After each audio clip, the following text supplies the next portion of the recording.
Welcome back to the GSMC Chip Shot Football Podcast.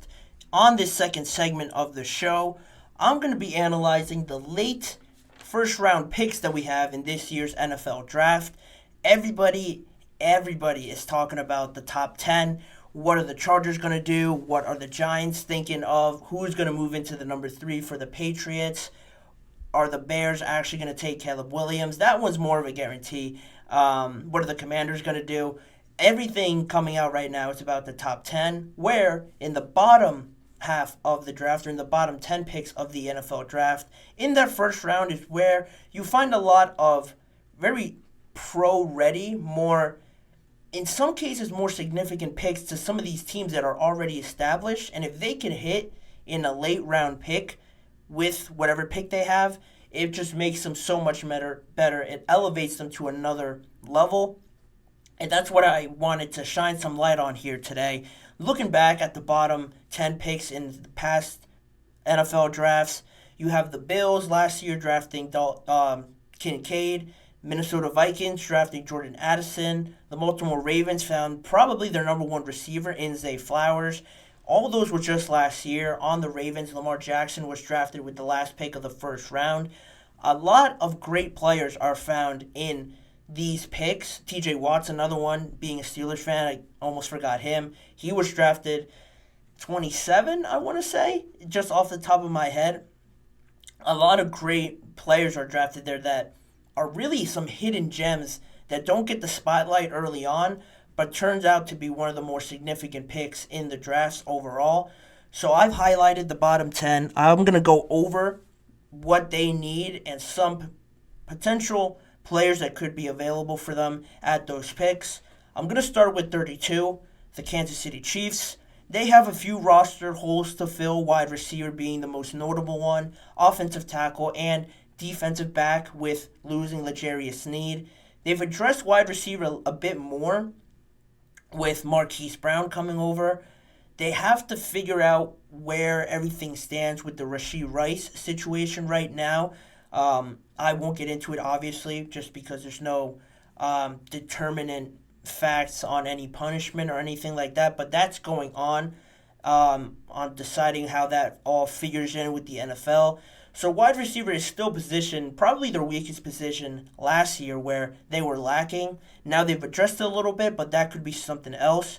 I mentioned offensive line just because they lost their starting left tackle, Donovan Smith, in free agency, and Nick Allegretti as well. He signed with the Washington Commanders. So offensive line starters and depth could be another thing they look at. Some options for them.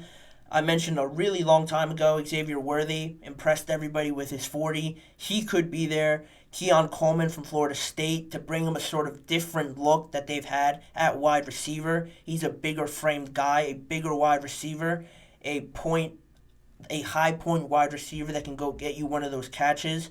He's another option. Tyler Guyton, the offensive tackle from Oklahoma, isn't really projected as one of the top guys that's blown everybody away with his pro day or was already predicted to be a top guy. He's a very good prospect from Oklahoma State, or Oklahoma, I should say. He's also projected to be around these parts, so one of those guys could still be there. I expect the Chiefs to attack one of these positions and address it with the 32nd overall pick. Again, they don't really need many holes to fill, so that's a team to look out for. Then at 31, you have the 49ers. Wide receiver, same thing with them. Offensive line and safety, another defensive back. Because really they only have Trevarius Ward and Amador Lenore there. They're good. Trevarius Ward is very good. But again, other than those two guys, you don't really have too much. Hufanga is their starting safety, and he's still recovering from I think it was a pec injury with him. So he's still recovering from that. You could add more depth there. Offensive tackle as well, O-line for them. Trent Williams is getting up there in age. I mentioned just depth at that position is never really a bad thing for them. And wide receiver, just because of the whole situation with Brandon Ayuk. Is he going to sign? Are they going to trade him? at the NFL draft or in the days, weeks leading up to it. It's getting very close, so that's something else to monitor. After especially Stephon Diggs got traded, could Brandon Ayuk be next? Juwan Jennings is scheduled to be a free agent next year, so he's also another one that could be gone. A very big player for them, a very good underrated receiver for them. So some options for them could be Jalen Polk, the wide receiver from Washington, Amarius Mims, the offensive tackle from Georgia. Not too many starts for Amarius Mims. He's more of a raw product at this point. Not too many starts in college, and he suffered with injuries. So that could push him towards the back end of the first round, and the 49ers really aren't in a rush to find an offensive line starter. This could be an ideal situation for him to learn behind one of the best tackles in NFL history in Trent Williams, develop a little bit more, solve those injury issues a little bit by having at least practice experience and some game experience potentially not being the starter. I think this could be a good situation for Amarius Mims, but I wouldn't be surprised if somebody else took him, but there is some speculation there with Mims, and the 49ers have some options there. The Baltimore Ravens, similarly, offensive line's probably their best bet. I've talked about them losing 3 starters. They've addressed one of the spots at offensive tackle by signing a player in the free agent period. But other than that, I still think O-line has to be close to or as close to perfect as they can get, or as close as high caliber, one of the best in the league, because you have to try and get the best out of Derrick Henry and Lamar Jackson. If you have holes on that offensive line, Derrick Henry's not fitting through many skinny holes or getting through barely any cracks in that offensive line or any further push from them to get him some space. He's a big back, so they're going to need some serious maulers, some serious body movers to fill those holes on the offensive line. And edge rusher is another one for them because they lost Jadeveon Clowney. They re-signed Kyle Van Noy, but he's a little bit older. So losing Clowney, how many sacks he produced for you? I think between him and Van Noy, they produced about close to 20 or over 20 sacks for them. So that's a big contribution from Clowney. He went over to Carolina. So that's something else that they can monitor, but definitely O-line. If they have one of their best prospects there, I would definitely go with offensive line for the Ravens. Moving on to the Detroit Lions, they're looking more at secondary, wide receiver, and edge as well. Jared Verse is a good prospect that has sort of trailed off a little bit more towards the back end of the first round. Cooper DeJean is another one, the cornerback from Iowa. I think in the next few days, on the 8th, if I remember correctly, he's supposed to have a private workout for NFL scouts because he was dealing with an injury that now he's recovered from. So, because he wasn't able to participate at the Combine or the Iowa Pro Day, he's going to have his own workout for scouts. He was one of the highly impressive prospects at corner. I feel a lot of people are going to gravitate towards him and watch how he is moving, how his fluidity is, and how his just mechanics are after an injury like that. He could be one that could slip because of that injury, and the Lions, I'm sure, would love to have him because of the situation with Sutton and them releasing him. They traded for Carlton Davis, but they definitely need more there. They definitely need some safety help. Tyler Nubin is a name that could be interesting for them if he falls there. The best safety in this draft class, in my opinion, would be very well placed for them. They lost C.J. Gardner-Johnson, so they have some holes to fill in the secondary. And wide receiver, I don't think is the biggest need. If I were to rank it, that would definitely be last. They lost Josh Reynolds, but I don't think they need another number one high-end receiver there because I do expect the deal to be hashed out with Amon-Ra St. Brown. So they could wait till the second round or later rounds to address that. Moving on to the Bills, it's really all about the wide receiver at this point. Stephon Diggs is gone. They have Matt Collins, Khalil Shakir, and Curtis Samuel as their wide receivers. It's not really going to cut it if we're being honest. So A.D. Mitchell is a name that's out there. Xavier Worthy. They are picking earlier than the Chiefs and the Niners, and really all the teams I mentioned for wide receivers. So they have really first picks at that. Thomas Bryant Jr. from LSU could be one that falls to them in the 20s. I like all those guys. You can't go wrong with any of those guys. And really, those guys would bring a whole different level of talent that is currently on the Bills roster. So that has to be the issue addressed. And don't be surprised if they also trade up if they really like one of these receivers as well. Brandon Beam's not shy about being aggressive and trying to win. He's already said this isn't a tank year or nothing like that. They're still going to try and win. Look out for them to possibly make a trade as well to move up a few spots. Next is the Arizona Cardinals. A lot of moves and a lot of holes to fill in this roster to make it very competitive. But the biggest ones, in my opinion, are defensive back and edge rusher. Chop Robinson is a name that comes to mind. Latu from UCLA is another one. He's getting some more praise in the earlier part of the first round. So Chop Robinson is one that's kind of fallen out recently in all the mock drafts that I've seen, and him kind of not trending down, but just moving back a few spots. They need a lot, like I mentioned, to build up this competitive roster, but they're going to address wide receiver at number 4. I expect them to. So that's one thing at least crossed off. Now addressing the other side of the ball makes sense to make this a more balanced first round where you're addressing both sides of the ball. Jonathan Gannon is a defensive-minded guy, so I wouldn't be surprised if he has to address or feels the need to address the defense in the first round.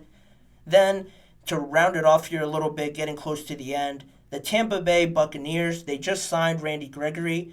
It doesn't cross off edge rusher off their list, but it does make it a little bit better to explore defensive backs a bit more. Some prospects, players that could be in this range for them could be Gabriel Murphy, edge rusher from UCLA, Kool-Aid McKinstry, one of the highly rated defensive backs heading into the college season. He's dropped off a little bit. He didn't participate at the combine, or he injured himself at the combine. Did a little bit better at his pro day, but even still, I think Terrion Arnold, Quinyon Mitchell are the top rated guys in this draft, and they're probably a lock to go before 20 or before 18. So I think Kool-Aid McKinstry will slide most likely into the 20s, and I wouldn't be surprised if he's here if Todd Bowles and the Bucs really like him and add his level of talent to this secondary. They lost Shaquille Barrett to the Dolphins.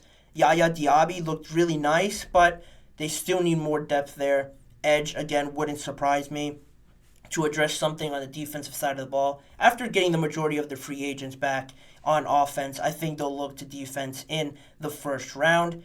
25, you have the Green Bay Packers. They lost John Runyon, so offensive line could be something that could interest them. Linebacker is another one, but I don't really have much first-round grades in linebacker right now, so that one, again, is a bit touchy. I wouldn't be surprised if they took a linebacker. You always see some suspect names in the end of the first round, so wouldn't surprise me, but I wouldn't go there. Safety is another one.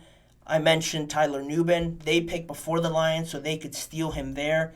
Would be a great duo to have with Xavier McKinney. They also lost David Bakhtiari, like I mentioned, so losing two pieces on the offensive line. I know Bakhtiari didn't play at all, really, but he is a quality player when he was there. They could address O-line. Tyler Guyton, again, is another name.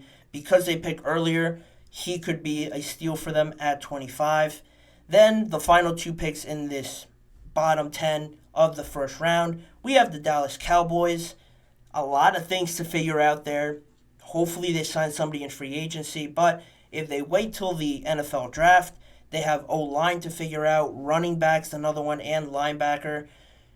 Offensive line is always in need. All of these teams could go offensive line except maybe like 3 of them. The Cowboys definitely need it because they lost Tyron Smith. Biotish also went to the Washington Commanders. So that's another name that could be interesting for them. Amarius Mims, Tyler Guyton, like I mentioned, those guys are going to be hot commodities in the bottom 10 of this draft. So look out for them to make a move there. Running back and linebacker, like I mentioned, decreasing market value, so I don't expect them to address it here in reality. And the last pick, the Minnesota Vikings, to round out this top 10, bottom 10, Defensive back and defensive tackle. Dwayne Carter from Duke is an intriguing name to watch there in the middle of the defensive line. Or Ennis Rakestraw, the defensive back from Missouri. Two not talked about, two highly graded prospects, but with the Vikings, on offense, it seems like they've addressed everything with Aaron Jones, Justin Jefferson still there, Jordan Addison, TJ Hawkinson. I know they need a quarterback, and they might not even be picking at 23 if they trade up and get their franchise quarterback. That's not the worst option, but if they choose to do nothing and keep it at 23, I expect them to address defensive back at 11 or defensive tackle, and then do vice versa at this pick in 23. Because they traded with the Texans to get this pick, they've got more draft capital, but they could be missing the most pivotal part of the whole team in quarterback. They're just going to have to measure out their options and what's out there on the market.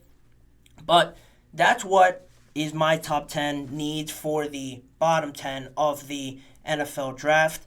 Some good prospects out there. I mentioned a lot of names because those are the biggest names that could be left out of the top 20 and could be steals for these bottom 10 teams to improve their teams, when a lot of people might not be paying attention too much to these players and how important they could be to some of these win now ready teams right away in this next season. So let me know what you guys think. If you guys agreed with some of those, did I miss out on another sleeper player that you're very high on? Leave it all down in the comments or in the chat box as well if you're watching.